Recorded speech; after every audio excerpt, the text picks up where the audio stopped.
I start making sense of all the wisdom that I learned. Turn the pages of these scriptures, I see the bigger picture. I wait for his return, earn my rightful place in heaven.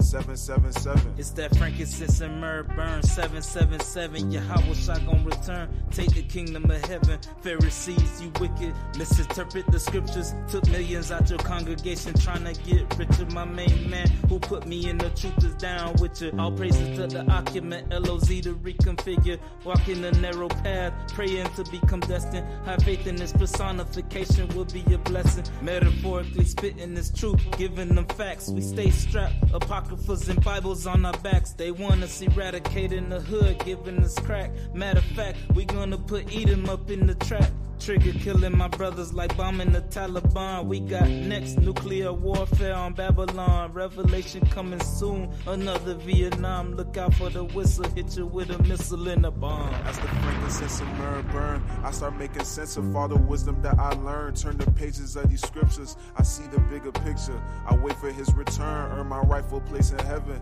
777. As the frankincense and myrrh burn, I start making sense of all the wisdom that I learned. Turn the pages of these scriptures, I see the bigger picture. I wait for his return, earn my rightful place in heaven. 777. As I'm flipping through these scriptures, breaking down the parable, when that revelation hit you, how you feeling so hysterical, but now I get the picture. I wait for his return. Thank you, y'all, for the baptism of this wisdom that I learned. As my frankincense is burned, I'm meditating heavy on these laws. All that folly talk, I'm really not concerned. Completion number 7, that 144K just doing what it take to earn my rightful place in heaven.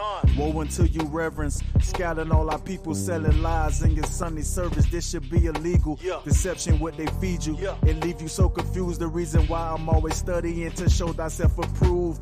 Israel who he choose. I'm counting all my blessings. When you got nothing to lose, there's no reason to be stressing. I always stay secluded with fringes on my shirt, meditating on these scriptures, burning frankincense and myrrh. As the frankincense and myrrh burn, I start making sense of all the wisdom that I learned. Turn the pages of these scriptures, I see the bigger picture. I wait for his return, earn my rightful place in heaven. 777. As the frankincense and myrrh burn, I start making sense of all the wisdom that I learned. Turn the pages of these scriptures, I see the bigger picture. I wait for his return, earn my rightful place in heaven. 777.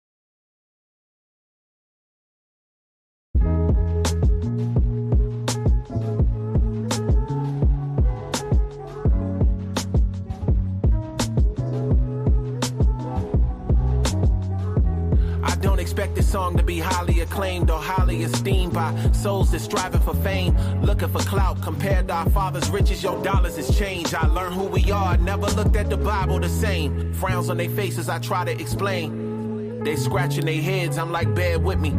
Cause early on this knowledge was hard to retain. It led to blank stares, or awkward silence remains. Why the tribe's waking up after all of this time? His son's starting to shine, he getting his daughters in line. When we call ourselves Jews, they call it a crime. How can I be anti-self? They got our hands tied. What, we supposed to do nothing? I should just stand by. Said we can't wake them all up, so what, we can't try?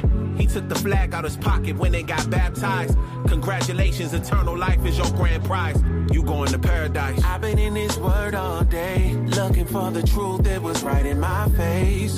There's nothing to say, but Abba have mercy, renew our strength. This truth is gonna set us free. We need mercy, there's nothing more I could say, but renew our strength. Point me to the ones that say the most prayers. Keep me far from the faith killers, the soul slayers.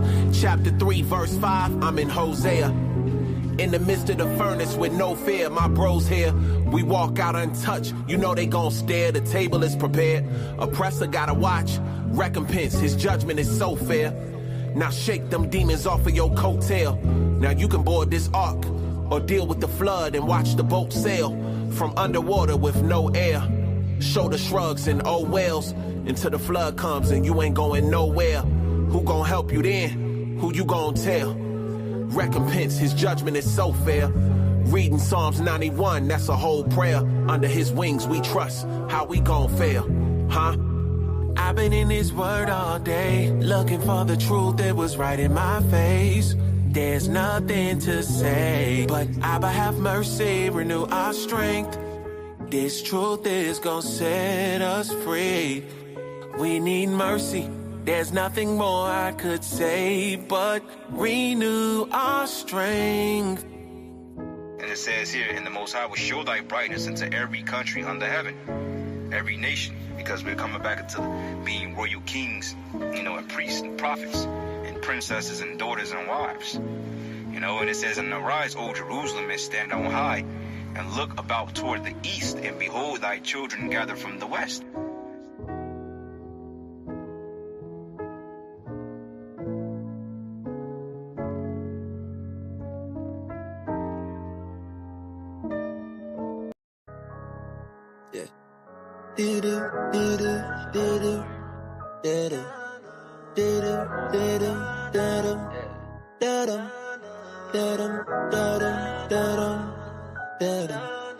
Hey. Yeah, we got sauce from the heavens. I want that bread with no leaven. Yeah, we the salt on the earth, so we gotta take our praise up to a new level. I rep completion at 7. I rep completion at 7. You want the word, I will give you the word. Aki, yes, I'm just here just to serve you. Yeah, we got sauce from the heavens. I want that bread with no leaven. Yeah, we the salt on the earth, so we gotta take our praise up to a new level. I rep completion at 7. I rep completion at 7. Yeah. You want the word, I will give you the word. Aki, yeah, I'm just here just to serve you. This is that smooth flow. Man, what should I do though? New season I'm reaping. I jumped out the deep end from unrighteous credence. Ayy. Believing that I wasn't chosen, awakened from hurt that I suffer provoked. My heart was so rested, a decay and coating, but inwardly I was still golden. But anyway, let's keep on going. What is that stuff that you do with your nose then? Your nose in the earth, that pride is a snare. Proverbs 16 and 18. Yahuwah, yeah, he is my strong tower, my roof, my hedge and protection. Yeah, Torah, yeah, it is my light. Teaching me how I should fight, showing me how to live right. I'm giving you praise. Remember days when I was slave, stuck to myself, praise your name. I had to change it.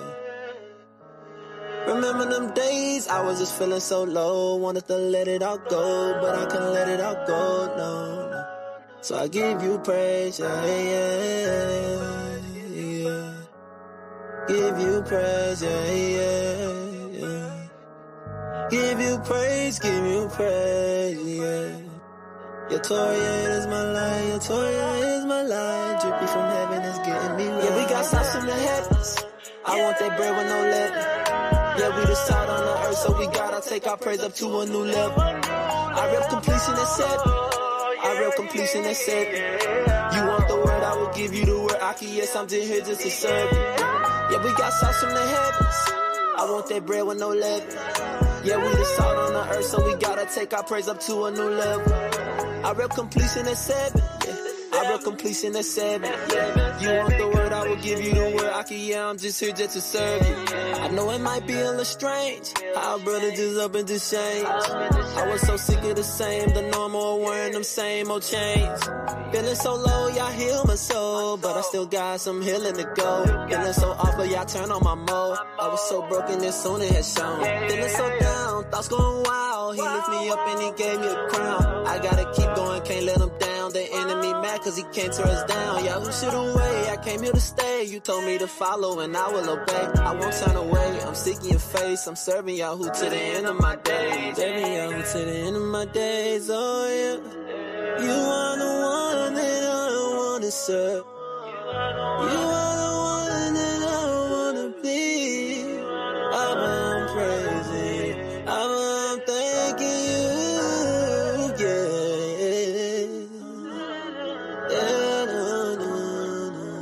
You are everything that I need. It's you that make me free. Oh yeah.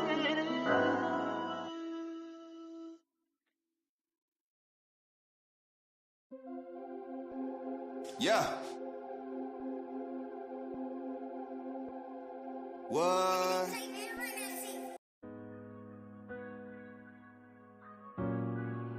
Kato, you way too dope, kid.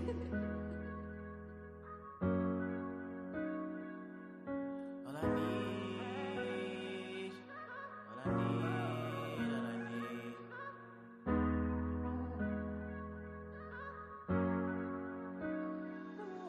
All I need is your energy. For your love, I'm a fiend. Can't replace what you did for me. All I need is your energy. All I need is your energy. For your love, I'm a fiend. Can't replace what you did for me. All I need is your energy. All I need is you by my side. Always down the ride, whatever the time. You and I is do or die. Devil on the prowl, trying to kill my vibe. But never would I let up, never would I let up. Always read them letters, knowing it'll make me better.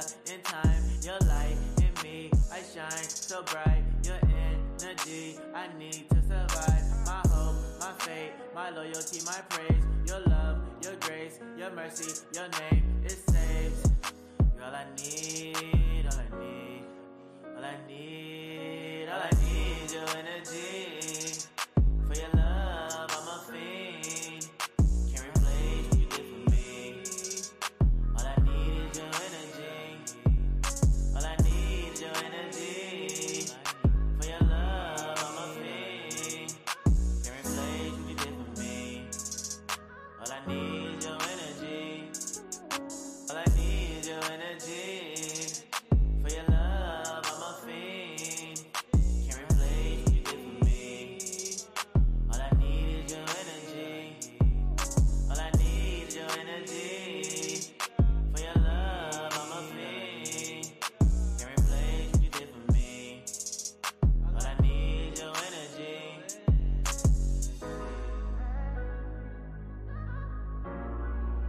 Kato, you way too dope, kid.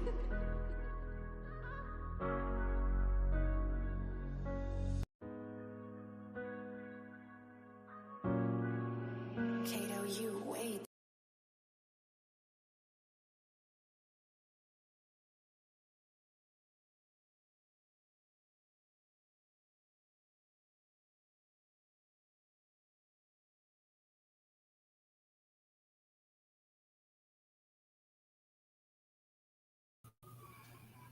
All right, shalom, shalom, shalom. Shalom to the 12 tribes scattered abroad. Welcome back to another Wednesday Wisdom. You know, this is your Captain Asher from the Light of Zion. And I just want to say welcome back. You know, welcome back, family. You know, we back together to have another feast. Another spiritual feast. I want to address the situation with Captain Kadash. Captain Kadash, he could not be on the live tonight. He has personal issues that he's taking care of as we speak. But he will, most I will, be back on next week. But I will continue to do the class of Duties of a Wife Part 2.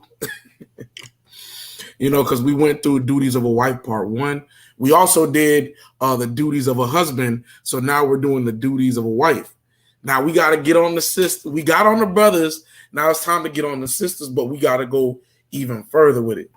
Because what we're trying to do, we're trying to reestablish the household to get understanding of the roles of the husband, the wife, and even also the children. So we could progress, so we could change, or we could realize some of the things that we may be doing wrong, that we may realize them and progress or change them to progress further on in the future, so we could get up out of this wicked captivity. Because I know everybody may be sick and tired of, you know, dealing with Esau, dealing with Ishmael, dealing with all these other nations that could be that are very vexing. Because I know I'm tired. I'm ready to go home. I want to dwell in the land where my forefathers dwelled, where they were at peace, where it was flowing with milk and honey, where the water tasted sweeter than sugar. That's what I want, and I know that, and I know for Israel, I know that's what you want too. So I'm gonna dive into the class. I'm gonna continue with the class. So let's get the book of Colossians chapter 3 and verse 17.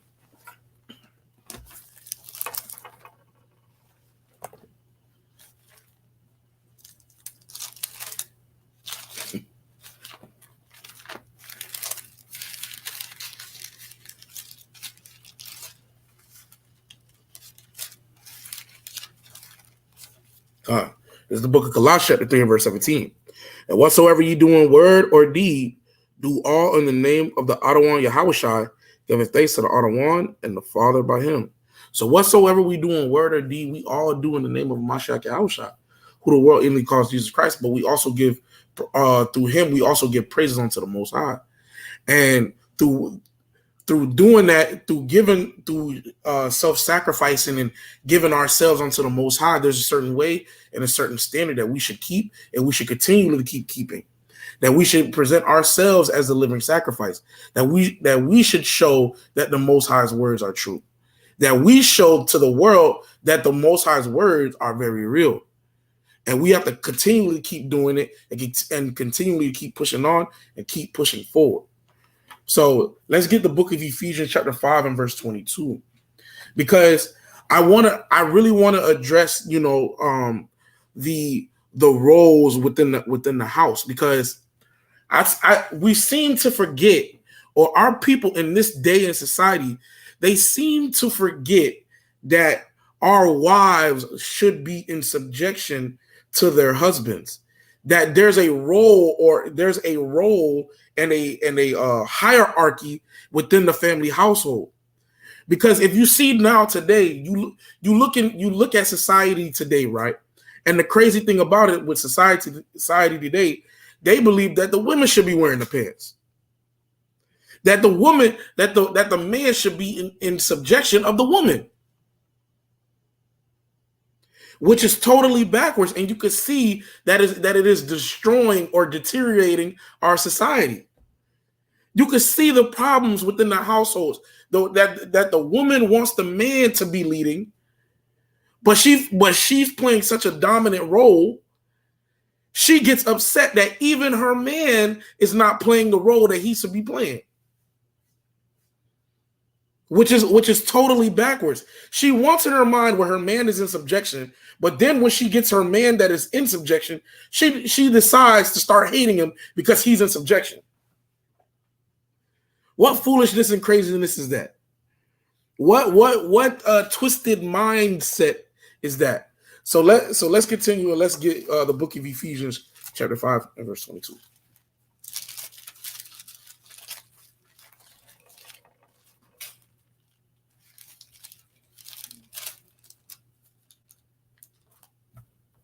Let's get the book of Ephesians chapter 5 and verse 22. 1 second, family. It's a lot.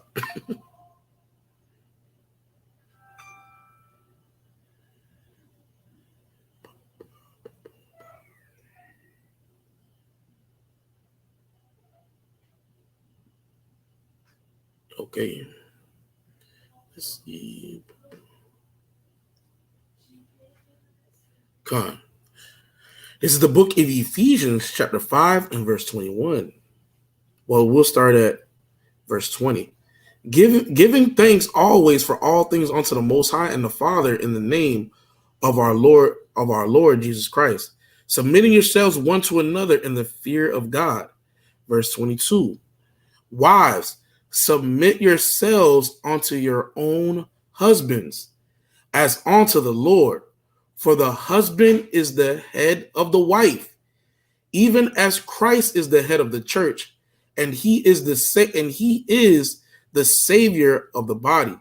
Therefore, as the church is subject unto Christ, so let the wives be to their own husbands in everything. So we know that the woman is supposed to be in subjection of her man. She should know her role in that relationship, that her head has to be the one in the front. Her head has to be the man that steps up, to be the guide, to be the help, to be the strength, to be the pillar in the relationship and the foundation. And one big thing too that I also want to address is that just like in this precept that we were just reading, how it said how the church is subject unto Christ, we should that also means that we should have the same faith into Christ, and you should have the same faith in your husband. Because I know at times when the times get really rough, sometimes we tend to lose faith.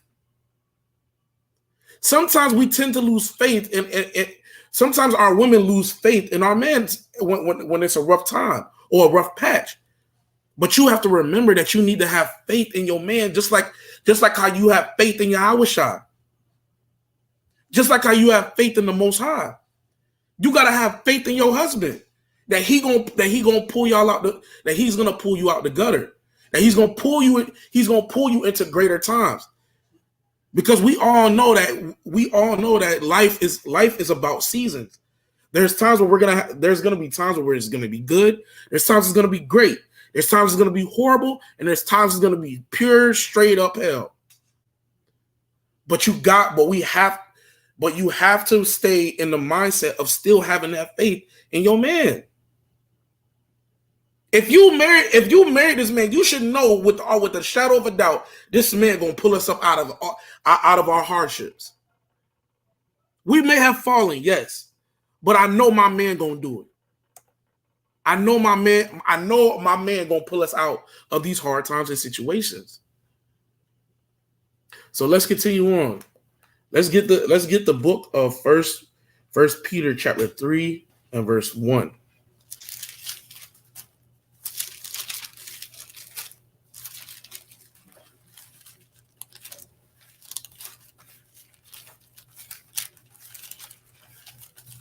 The book of First Peter chapter 3 and verse 1.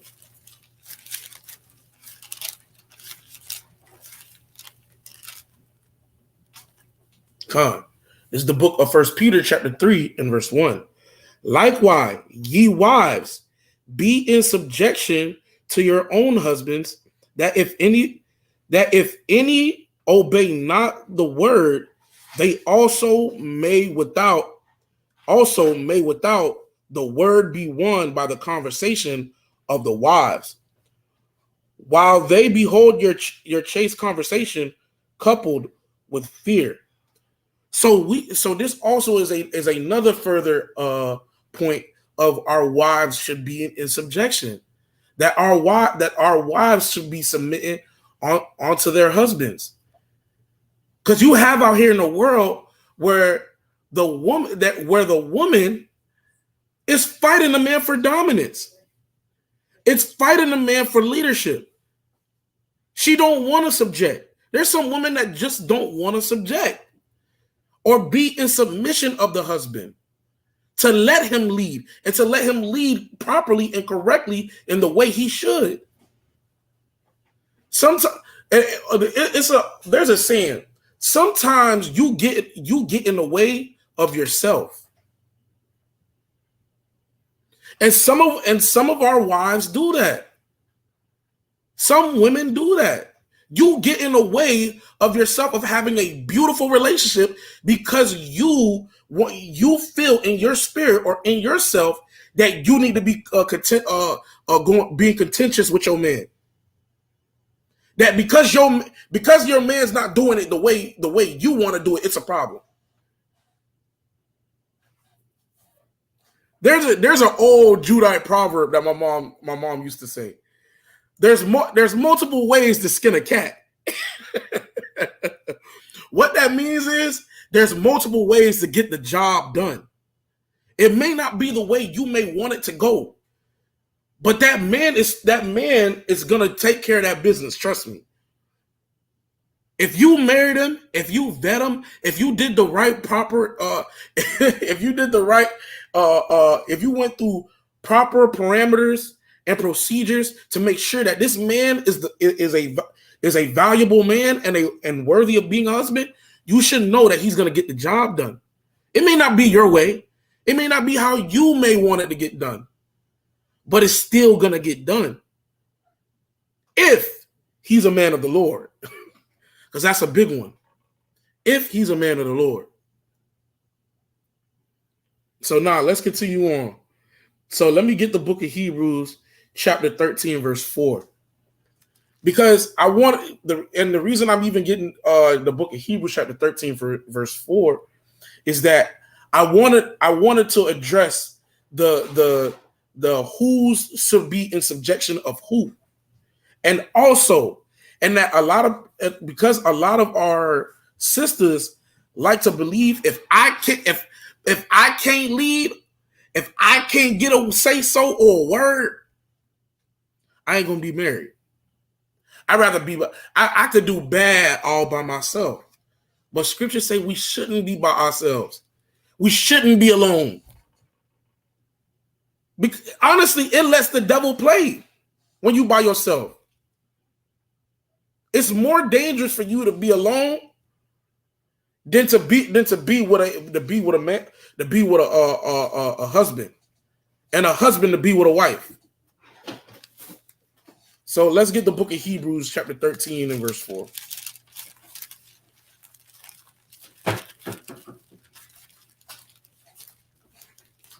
Book of Hebrews, chapter 13, and verse 4.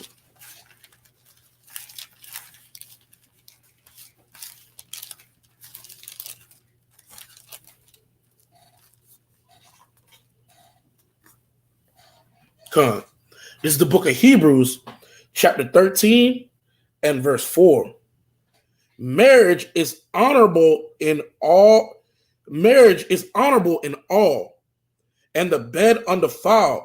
But whoremongers and adulterers, God will judge. So this is to also let you know that that marriage is honorable. Whenever you and it's so surprising that even in the world, when you hear about a marriage going on, you be like, oh man, I gotta dress to a price. I gotta look amazing for it. If you going to a wedding, what you start doing? You start thinking about how can I dress? How can I properly dress? I need to buy the best. I need to go get the nice clothes, nice shoes, nice things. Because a wedding is such is held in such a high regard. Because marriage is honorable in all. So we should be getting married. Scriptures say, "Be fruitful and multiply." Not be individual and die alone. We shouldn't be doing that. We shouldn't be single and dying alone. We should be married, and we should be multiplying fruitfully. Thus saith the Most High. But let me get the book of 1 Timothy chapter 4 and verse 1. Because this world likes to say otherwise. This world talks opposite of what the Bible speaks. Let's get the book of 1 Timothy chapter 4 and verse 1.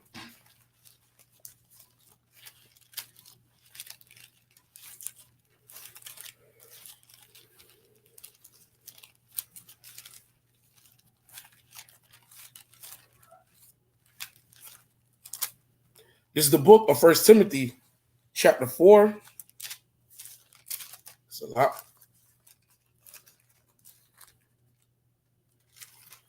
This is the book of 1 Timothy chapter 4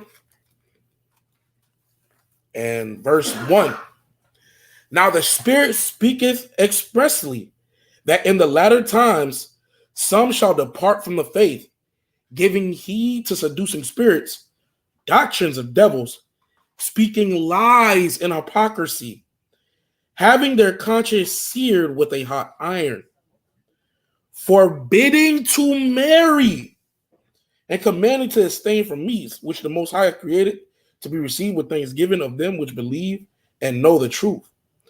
So it talks about that in the latter times that we're gonna start forbidding to marry. That we're gonna say in our minds it's better for me to be alone than to be. A lot of our women is gonna say it's better for me to be alone than to be with a man.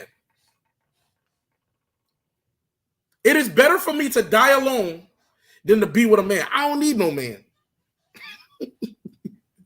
I don't need no man. But let a robber come in that house. Who the first person you gonna call? The police. And when you call the police, who is the first person you expecting to see walk through that door to defend you? I don't think you're thinking about a female police officer coming in that house to stop a robber. I highly doubt it.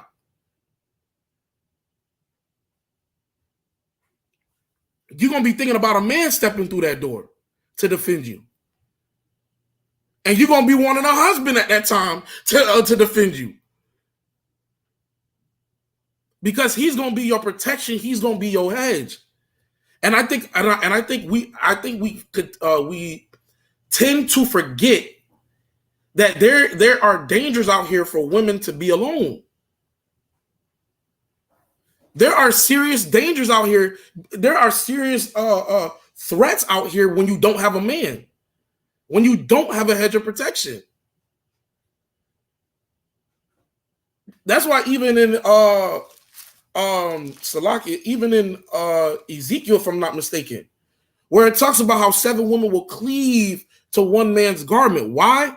It's because there's going to be a time where it's going to get so chaotic that they're gonna need a man to protect them, a husband to protect them. So that's the severity or the necessity one necessity of having a husband in the house.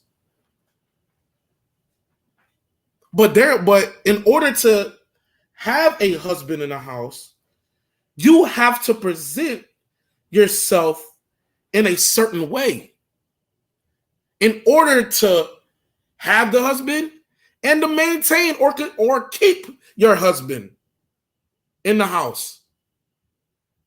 Because you could literally destroy your own house.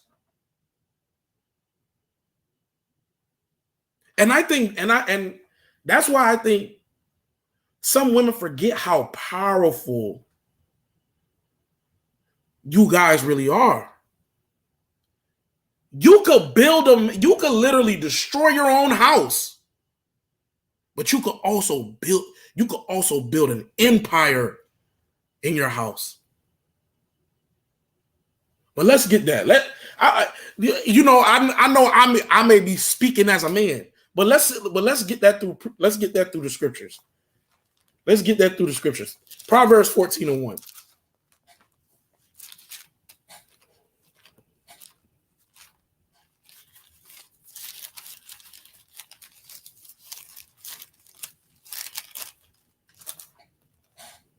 Let's go to book of Proverbs, chapter 14 and verse 1.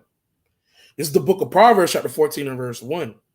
Every wise woman buildeth her house, but the foolish plucketh it down with her hands. So this is the severity of our women needing to be wise, of knowing the scriptures and knowing the spirit. Because if you're not moving with wisdom, you could, without you even realizing, you could destroy your entire house.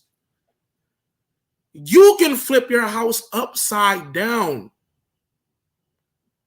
but you could also keep it right side up. That's why if you go further into scripture, where it even talks about how a wicked woman maketh the man's knees weak, it's because she constantly tearing him down. But you got to realize that you need to sometimes build your man up. Sometimes you need to build your children up. Just like the man is the foundation. Just like the man is the foundation, the woman is also a pillar. The woman is also a pillar. And without the foundation and the pillar to keep everything standing, all of it will fall.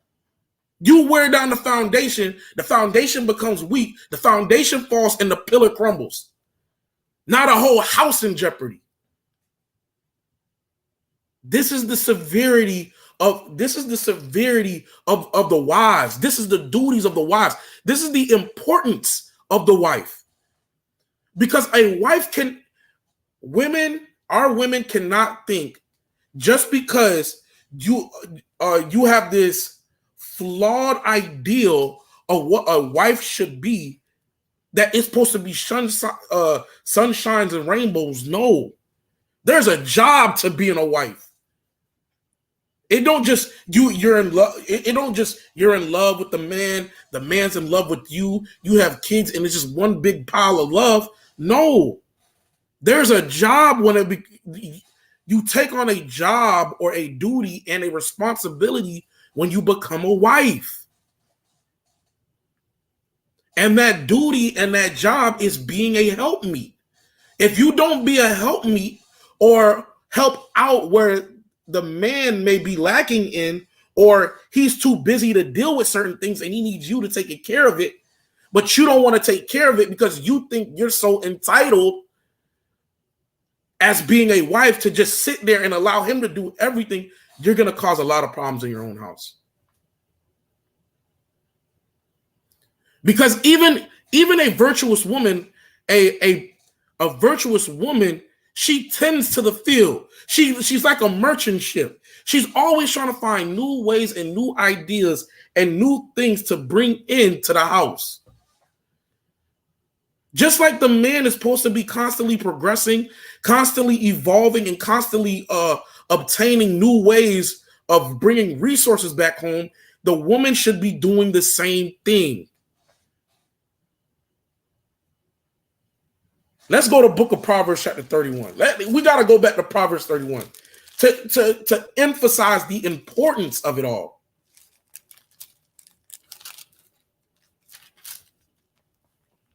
Because a lot of our women like to say they Proverbs 31 women. A lot of our women love to say, I'm a Proverbs 31.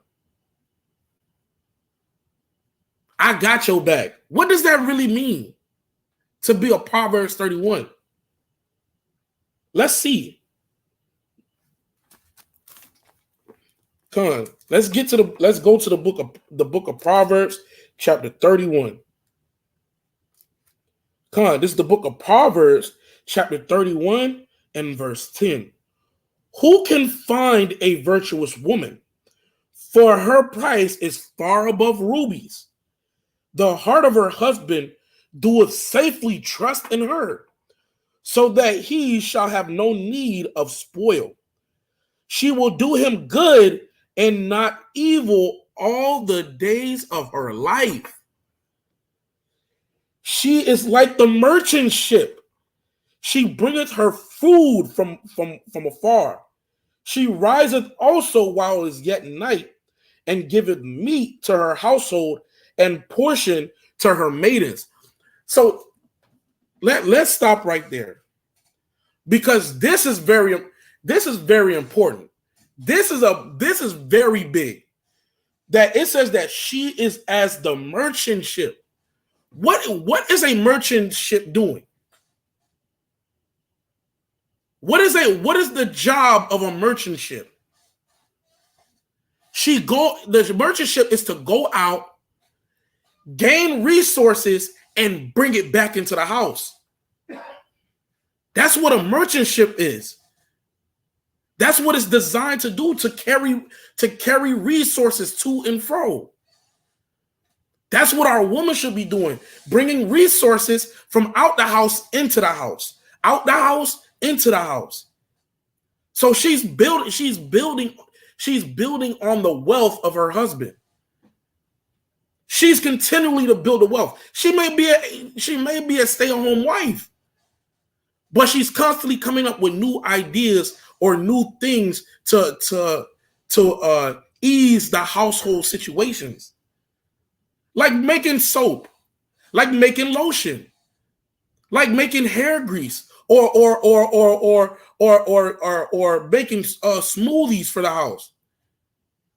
making real juice for the house rather than buying processed sugar juice. She's cooking for the house. She's making sure the house is good. But let's continue. Let's continue on. I really want to hit verse 15. She riseth also while it is yet night, and giveth meat to her household, and a portion to her maidens. So what this is saying is that sometimes that the wife gets up before her husband and the whole house. And what is she doing? She packing this brother lunch. she's giving her husband sustenance to go to work and to eat. Even her kids. She's giving them lunch.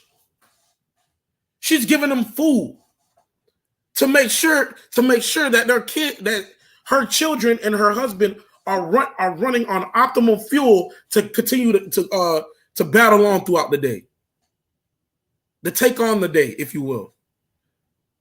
But here's the thing: some of the wives don't feel like they're obligated to go in the kitchen and cook. Some of the wives believe that they're entitled just because their man makes money. I don't have to cook. We could go buy food. We could go out to eat. Why should I learn how to cook? Why should I care? But this is the duties of a wife. You want to be a wife, right? You want to be married onto a man, right? A good man that's going to love you, right? A good man that's going to give you due benevolence, right? That's going to show care and affection and love and listen to all your problems and to understand your problems and help you come up with solutions, to rub your feet, to rub your back when you're in pain or when you're sick or you got to go to the hospital and you need somebody to be a support system for you. There's going to be things you're going to have to do in order to keep that. Because I'm going to tell you the truth. I speak as a man when I say this. If you don't know how to cook, you have a 5% chance of finding a man. I'm telling it like it is. Am I therefore become your enemy because I speak the truth? Most brothers will look at that as a red flag, if you will. You don't know how to cook. So what if I go to work all day? I work 40 hours, I work 80 hours to make ends meet, and I come home and you give me a bologna sandwich with some Kool-Aid. I work 80 hours for a bologna sandwich? Bologna? I don't know this. I'm just saying, it looks crazy. But this is what a virtuous woman is doing. She's making sure that her household is well off. She's packing her man lunch, giving him food, making a jug of water, a jug of sweet tea, or fixing his protein shake, giving him his pre-workout drink, making sure he got protein, making sure that his body stays strong in order for him to keep continue to work these laborious jobs, these hard and vexing, these spirit vexing jobs. And you may not understand why is it so important, but those little things matter to a man. Little things matter to a man. It's not a lot. And if you do that, I guarantee you, your man gonna love you to death. You're gonna get this man to do whatever you need him to do. If our sisters decide to do this one thing, if our sisters really decide to do this one thing, just try. Matter of fact, here's homework. Here's homework for all the wives out there. Here's homework for all the wives. Wake up earlier than your man one day out the week. And fix him a lunch. Fix him a lunch and put his name on it. Leave him a kind suggested letter of how much you appreciate him. And I guarantee you, his heart gonna smile. His heart gonna smile. He gonna tell all the guys at the job. He gonna be like, hey man, my girl got up early and she fixed me a lunch, man. She made sure I was good today. All those brothers gonna give you recognition. He's gonna openly express how much he loves you because of what you just did. Try it one day out the week. This is homework for the sisters. Try to wake up before your husband and do this. But let's continue on. I digress. This is verse 16. This is verse 16. She considereth a field and buyeth it. With the fruit of her hands, she planteth a vineyard. She girdeth her loins with strength and strengtheneth her arms. She perceiveth that her merchandise is good, and her candle goeth not out by night. She layeth her hands to the spindle, and her hands hold the distaff. She stretcheth out her hand to the poor, yea, she reacheth forth her hands to the needy. She is not afraid of the snow for her household. All her house are clothed with scarlet. She maketh herself coverings of tapestry. Her clothes is silk and purple. Her husband is known in the gates. When he sitteth among the elders of the land, she maketh fine linen and selleth it and delivereth girdles unto the merchant. Strength and honor are her clothing, and she shall rejoice time to come. She openeth her mouth with wisdom, and in her tongue is the law of kindness. She looketh well to the ways of her household, and eateth not of the bread of idleness. Her children rise up and call her blessed. Her husband also, and he praiseth. Many daughters have done virtuously, but thou excellest them all. So this is the duties of what a wife should be. She's making clothes. You're supposed to be making zeets for your house. You're supposed to be working the needle thread, putting garments on the kids' clothes. You should be trying to make zeets for your husband so he doesn't run out, so he has different colors and doesn't run out of pair of zeets. That the zeets that he has is not going to be raggedy and dingy and dirty. And it said that the woman should not be fed with the bread of idleness. Because you know what idleness brings? Laziness. And it also, that idleness allows the devil to play. You bored, you got nothing to do, or you think you have nothing to do, but there's 1,000,001 things your husband may need you to do. And it also speaks onto the kindness, of the woman. Because scriptures talk about we should be kind to one another. Matter of fact, let's get that. Let's get it. Let's get it.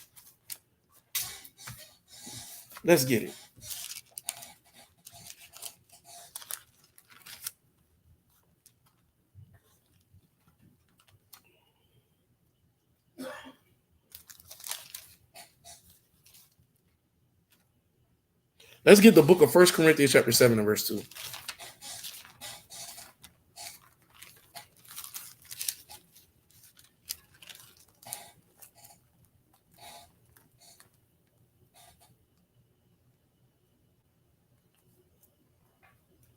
Let's get the book of 1 Corinthians 7 and verse 3. Now we're about to get into something a little heavy. Now, sisters, brothers and sisters and brothers, Now, I want to address a certain thing, right, amongst, our people. We know that what marriage comes with. Marriage comes with the, what scriptures call the pleasures that come with sleep, or AKA intimacy. Now, there's somewhat, I'm not going to say a bit of an issue with this, right? Because some of our women or some of our wives tend to hold out the due benevolence that's supposed to be given. They tend to, I gotta say it. I gotta say it. A lot of our people talk about, they want a husband, but they forget that, you're asking for a husband. And what comes with a husband comes with, and sometimes our women hold out on that. When scriptures say you're supposed to be giving on to that due benevolence. And also the man should be giving on to that due benevolence. So it's both sides. It's not just one, it's both. But I'm not going to say it. I'm going to let the scriptures and the Most High say it. Let's get the book of 1 Corinthians chapter 7 and verse 3. Well, let's start at verse 2. Nevertheless, to avoid fornication, let every man have his own wife, and let every woman have her own husband. Verse 3, let the husband render unto the wife due benevolence, and likewise also the wife unto the husband. So this is a major thing that the man should be. And matter of fact, let's get the word benevolence first, because sometimes the scriptures throw out big words that we may not know or we haven't seen before, and we have to look at it. We have to go see what those words mean. This is the book. This is the book. It's a lot. This is the definition of benevolence from Google. The quality of well-meaning, kindness. Here's the similarities: kindness, kind-heartedness, big-heartedness, goodness, goodwill, benign, compassion, considerate, thoughtfulness, decency, public-spirited, social conscience, charity, charitableness, generosity, open-handedness, unselfishness, indulgence, benevolence, and bounteous, and almsgiving. So it shows that we're supposed to be loving and kind to one another, and that we're not supposed to cut each other off from that. Because I'll tell you this. Here's one of the matter of fact, we're gonna read further on. So there's a point that I want to make further on. Let's get verse 4. The wife hath not power of her own body, but the husband, and likewise also the husband hath not power of his own body, but the wife. Defraud ye not one the other, except it be with consent for a time, that ye may give yourselves to fasting and prayer, and come together again, that Satan tempt you not for your incontinency. So what this is saying is that one cannot say, I'm going to cut you off from this, from your due benevolence. I'm going to cut you off from it. And the other one didn't agree to it. You can't do that. You both have to sit down and come with one consent and say, I think right now we should have a time frame where we just not, We need to give time to the Most High and stuff like that. Because if you don't do that, just like the scriptures say, you allow Satan to tempt. You allow the devil to play in your house. Imagine that. You're married and then one cuts you off from the due benevolence that was supposed to be given onto you. A man will be upset. I know most brothers will be highly upset. You mean to tell me I love you, I care about you, I provide for you, I do all these things and you cut me off? From my due benevolence, I show you love, I show you tender care, I show you passion, I show the world, I show people publicly that I love you. But you can't give onto me that. True. A woman too, come on. So it is very important that we give each other that due benevolence or that love and that kindness. Because if we cut each other off from that kindness, what is there going to be then? Strife, anger, frustrations, fights, unnecessary arguments, unwarranted acts that had no purpose but out of foolishness and the devil just roaming and just messing up everything. This is the importance. Come on, adultery will seep through, and you don't want, and none of us want that happening in our relationship. Nobody wants that in a relationship. For adultery to come in and blow up your whole relationship. Nobody wants that. So now, let's get Titus. I want to get the book of Titus chapter 2 and verse 3. Because this is also another form or a duty that a woman should be doing.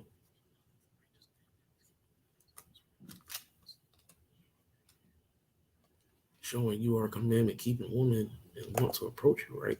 Right. I agree with this 100%. I agree with this 100%. You know that a righteous man, if he's keeping the commandments, she have Salat commandments, have his fringes and his beard, and see you with your fringes showing you are a commandment keeping woman and want to approach you, right? This is very understandable.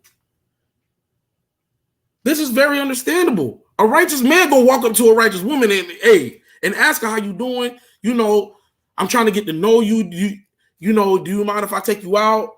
We go for coffee or go to Dunkin' Donuts and we just sit there and talk and have a conversation and talk about, what you want out of a marriage, what I want out of a marriage, and potentially, court one another. It's possible. It's very possible. But let's get the book of Titus chapter 2 and verse 3. Because this is also another duty of form or duty or responsibility that a wife should be doing. This is the book of Titus chapter 2 and verse 3. The aged woman likewise, that they be in behavior as becometh holiness, not false accusers, not given to much wine, teachers of good things. So our wives should be all these attributes. Let's reread. That they be in behavior as becometh holiness, not false accusers, not given too much wine, teachers of good things. So they're supposed to be teachers of good things, and who they are supposed to be teaching. Let's read on. Verse 4. That they may teach the young women to be sober, to love their husbands, to love their children, to be discreet, chaste, keepers at home, good, obedient to their own husbands, that the word of God be not blasphemed. This is also another form or duty of what a wife should be doing. Teaching our daughters that they should get married, that they should be sober, that they should have husbands, that they should love their children, have children, to be discreet, to be chaste, to not be all out here in the streets, to be a keeper at home, be a homebody, chill at the crib, be a homebody, be good, be obedient to your husband. It say to love and to be obedient to your husband. Those are the most powerful things. To love the children, to be chaste, to be good. These are all forms of what of the duties of a wife should be, and the qualities of what a wife should have. So now you, some of you sisters, you got to go and self examine and see, do you have those qualities of being a wife? Just like I presented for the brothers, I told them that you got to go back and check if you have the qualities, or are you ready to be a husband? Because a lot comes with the territory. You want to be the boss, you got to pay the price. And there's a price that has to be paid.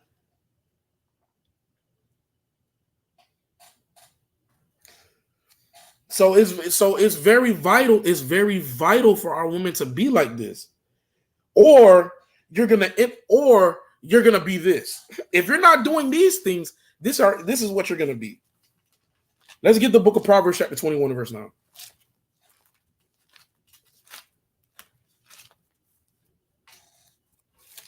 Book of Proverbs, chapter 21, verse 9.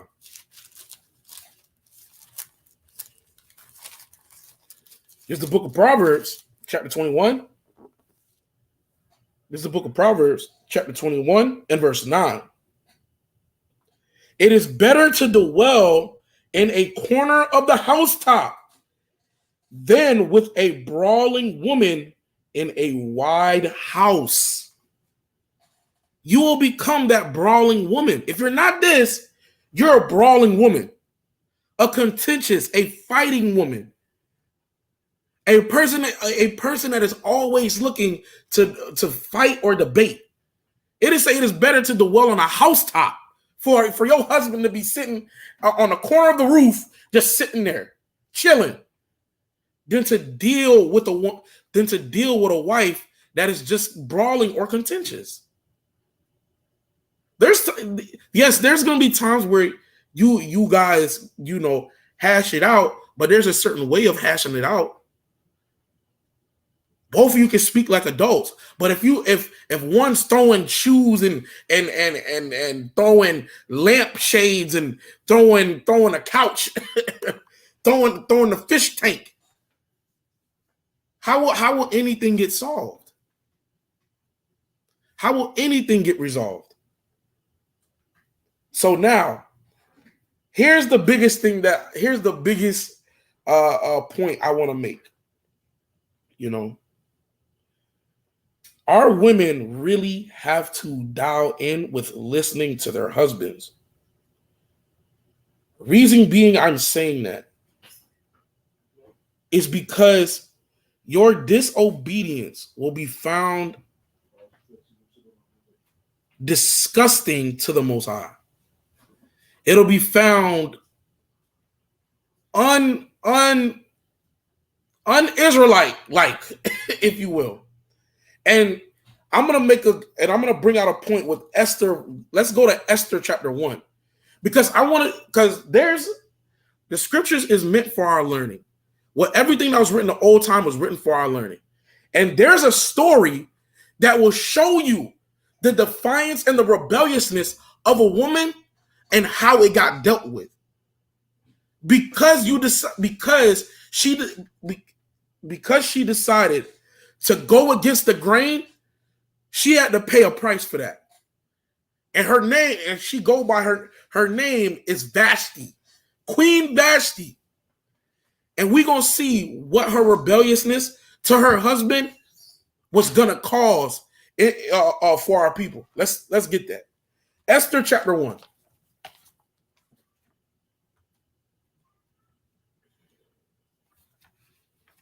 Because I know sometimes we forget that these stories are in here. And these stories are written for our learning, and these stories are written so we can gain wisdom through our forefathers' mistakes or our foremothers' mistakes. So let's get that.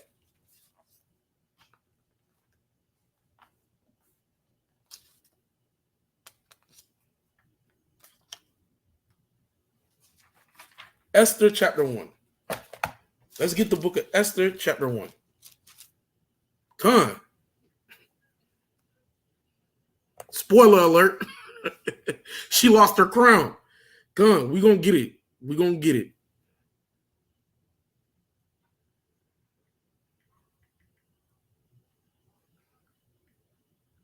Salakia family. 1 second.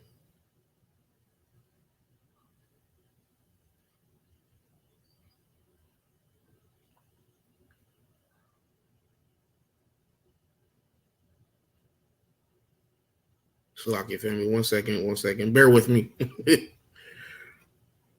All right, come on. We got it. All right. Nah, you good. It's all good. It's all good. It's all good. Come on. This is the book of Esther, chapter 1 and verse 1. And now it came to pass in the days of Azarias.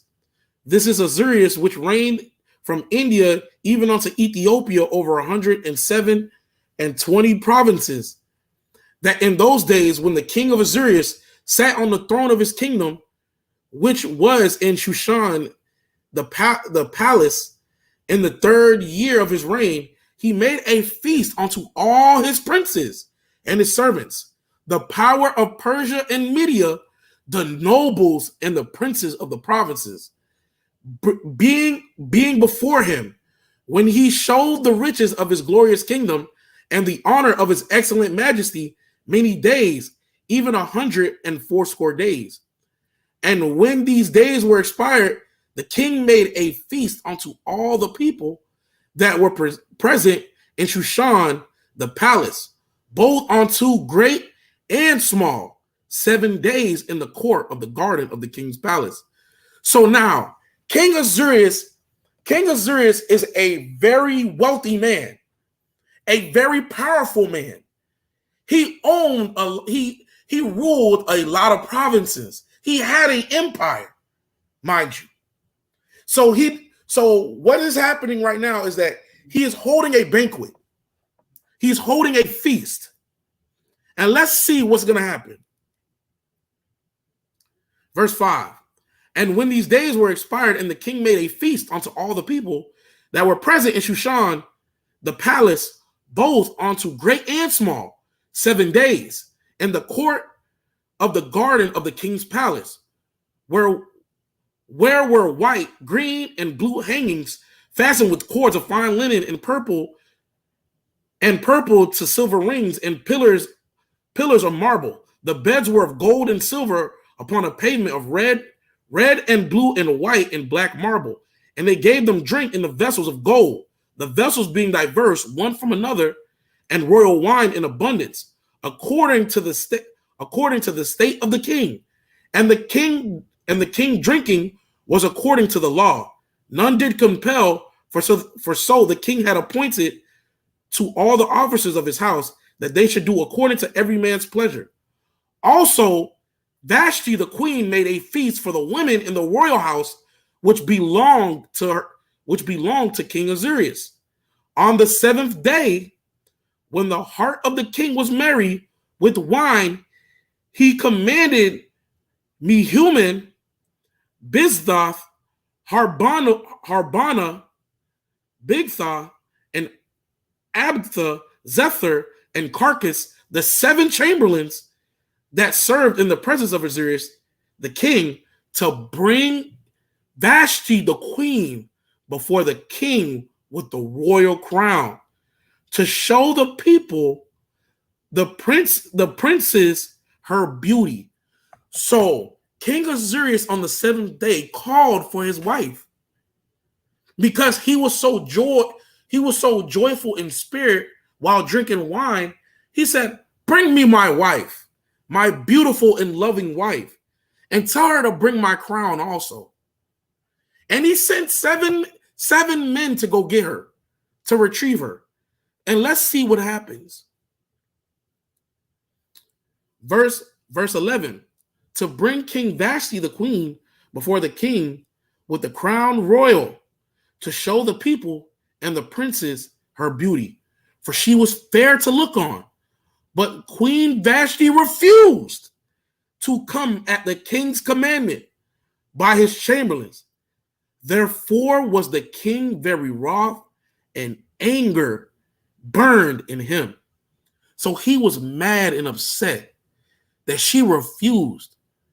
Out of all the people to refuse him, you mean to tell me, his wife refused him? When he could get men to bow before him? When he could have he could send men to war if he so choose? And his own wife refused an order or even a command from him saying to come see me? Let's see what happens, because he was very wroth. He got very upset by that. And she said, no, I ain't going. I got my own feast. I'm with the girls. Let's see what happens. Verse 13. Then the king said to the wise men, which knew the times, for so was this the king's manner toward all that knew the law and judgment. And the next unto him was Karishna, Shithar, Admoth, Tarshish, Marsinia, and Mukin, the 7 princes of Persia and Media, which saw the king's face, and which sat the first in the kingdom. What shall we do unto the queen Vashti according to the law?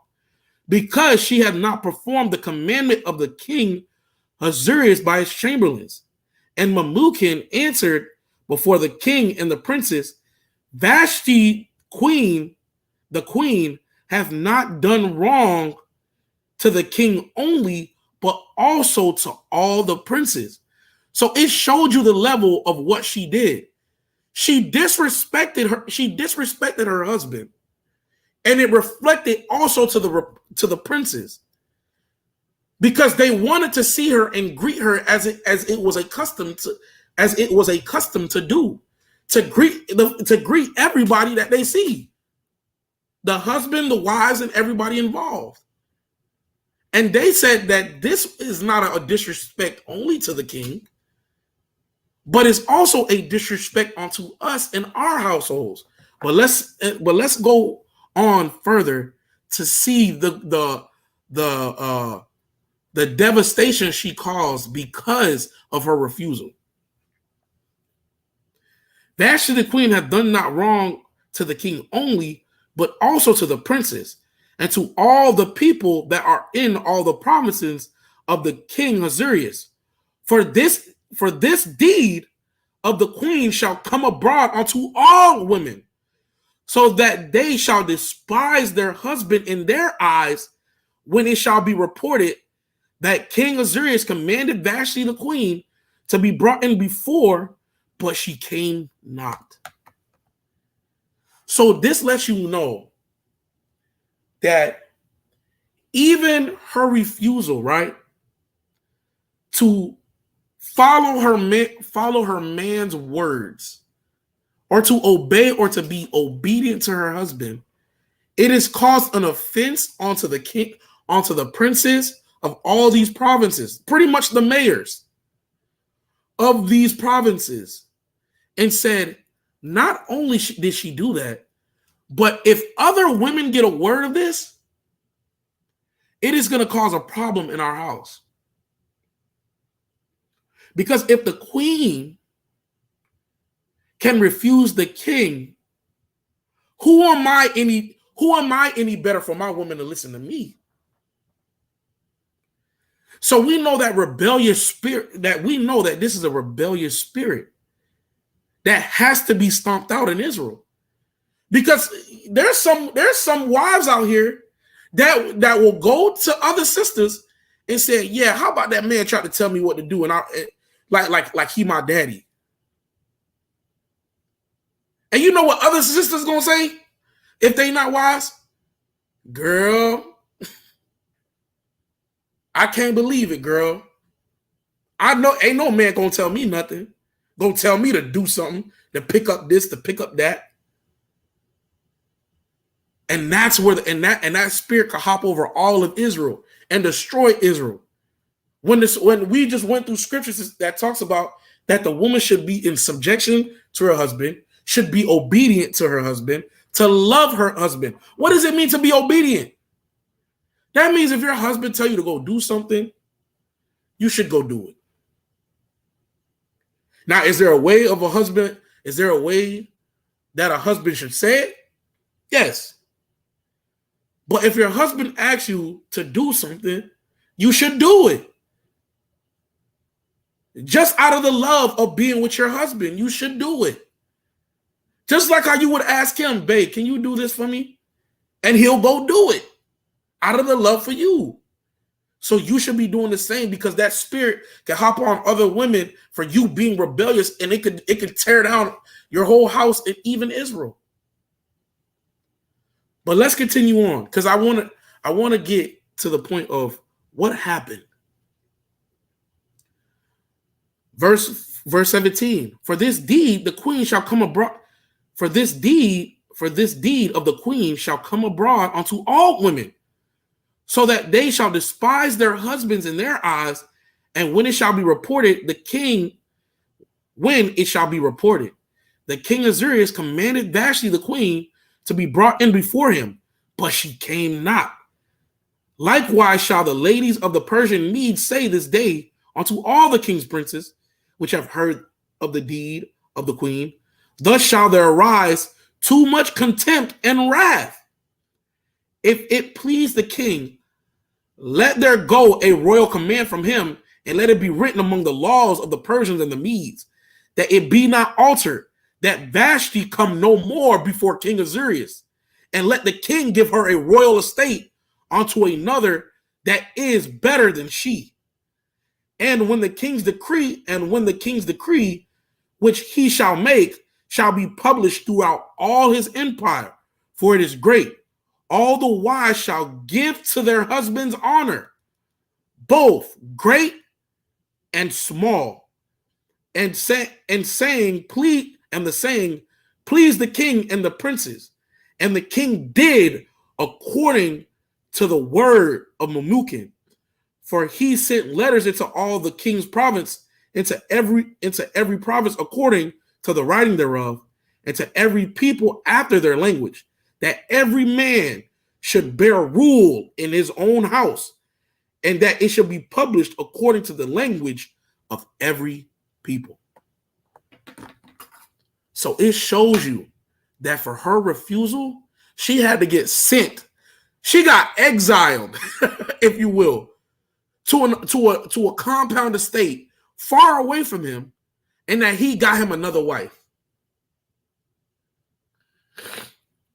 That he got him another wife because of her refusal, because it would have caused contempt and wrath with other men's wives. So sisters, you have to be on point. Listen to your man. Scriptures say that you should give honor to your husband. When you answer to him, it's honor. When you do what he says, that's honor. He's gonna praise you in the end. The children are gonna say you blessed, because the man is gonna do right by you if you decide to not have that rebellious spirit and to be a Proverbs 31 a submissive woman and a loving, kind, gentle, caring, compassionate, empathetic woman. It'll get you so much farther. It'll get you so much farther in life than to be a contentious, selfish, self-demanding woman. You have to be able to be willing to submit and give onto your man and allow him to lead. And if he gets to lead, I guarantee you, you're going to have the best, most loving, most kind, most caring, compassionate, well-mannered, patient, tempered brother that you ever had in your life. And you will love this man to the grave. And he will love you to the grave. So, and with that, and that's the end of the class. I know I want to say all praises. I want to give all praise to the power of Abraham, Isaac, and Jacob, for surely shall his mercy endure forever. I want to say to all the sisters, look back at this class, go through your scriptures, and really look at what it is to be a wife. And for all the brothers that may be watching, look at the videos that we have for the Wednesday Wisdom. Go through it and self-examine yourself to see if you stand to be a husband. Because we like to believe that we're wifey material or husband material. But do you line with the scriptures? Does the scriptures say that you're ready? Does the scriptures prove that you are wifey material? Does the scriptures prove that you are husband material? Because what marriage comes with is duties and responsibilities that you're going to have to keep for the rest of your life. Till death do you part. And you have to be able to hold it down. Because if you don't hold it down, you affect the children. And if you affect the children, you affect the nation.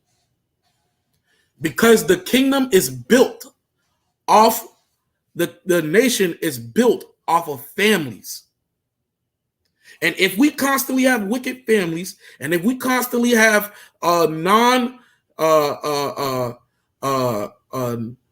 non-qualified husbands and wives, we will have a destroyed kingdom. We will have a destroyed nation, a non-qualified nation. And that's what we became, a non-qualified nation. So we have to reestablish that. We have to become qualified. So we become qualified in the Most High's eyes for him to redeem us. So I say with that, all praise to the Most High. I hope you guys, I hope this class was very edifying. I hope it was very eye-opening to you guys. I hope that you continue to keep having faith in the Most High and continue to walk faithfully in the Most High diligently throughout all the days of your life. Continue to pray, continue to fast, continue to keep fighting on. Because we know that life can get hard. We know life is difficult. Life ain't easy, and life ain't going to get any easier the older we get. So we got to keep fighting. We got to keep having hope. We got to keep praying to the Most High, and we also got to keep fasting. Because actually, today, we're supposed to be fasting tonight as well as on to tomorrow evening. So it is a fast. Remember that, and to pray to the Most High, ask the Most High for your forgiveness and mercy, and let him have grace upon you as well as upon all of Israel. And also pray for our forefathers' past sins and ask the Most High to forgive them also, so we may be found righteous in the Most High's eyes. So with that, I say Shalom, and I say Kwam Yasharallah, and Kwam Yasharallah. Shalom, family.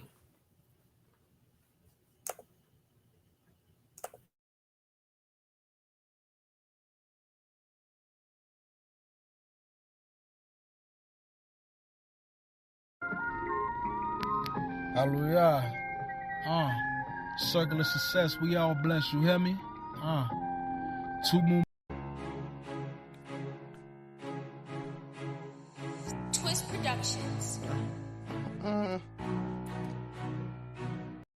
It's a shame how we don't use the fruits of the spirit. I get confused how my people don't just hear it. It's a shame how we don't use the fruits of the spirit.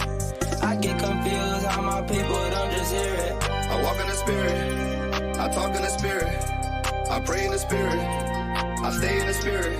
I walk in the spirit, I talk in the spirit, I pray in the spirit, I stay in the spirit. I'm in the spirit. I'm turning to my Bible, I gotta fight my rivals. I'm going through these trials, I can't live my life so idle. Y'all gifted me this voice, I'm gonna make some noise. A bloodborne Benjamite, I'm gonna snap with all my might. Feast of times, yeah, we lit. Drink it up, sip and sip. Separate days, we getting lit.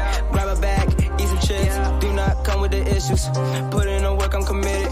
Last days coming soon. Y'all knows I ain't finished. It's a shame how we don't use the fruits of the spirit. I get confused how my people don't just hear it. Yeah. It's a shame how we don't use the fruits of the spirit. I get confused how my people don't just hear it. I walk in the spirit. Yeah. I talk in the spirit. Yeah. I pray in the spirit. Yeah. I stay in the spirit. Stay in the spirit. I walk in the spirit. Yeah. I talk in the spirit. Yeah. I pray in the spirit. Pray in the spirit. I stay in the spirit. Yeah. I'm about that life. What you want? I'm in the spirit. I'm in the zone. Pick up the word. Put down the phone. Give him his praise. Let it be known. Hallelujah. The water Abba for my life. Yeah. The water Abba for my light. Yeah. I was in darkness, about to get left. The water Abba got me right. I walk in the spirit. Yeah. I talk in the spirit. Yeah. I pray in the spirit. Yeah. I stay in the spirit. Stay in the spirit. I walk in the spirit. Yeah. I talk in the spirit. Yeah. I pray in the spirit. Pray in the spirit. I stay in the spirit. Stay in the spirit. I'm in the spirit. It's a shame how we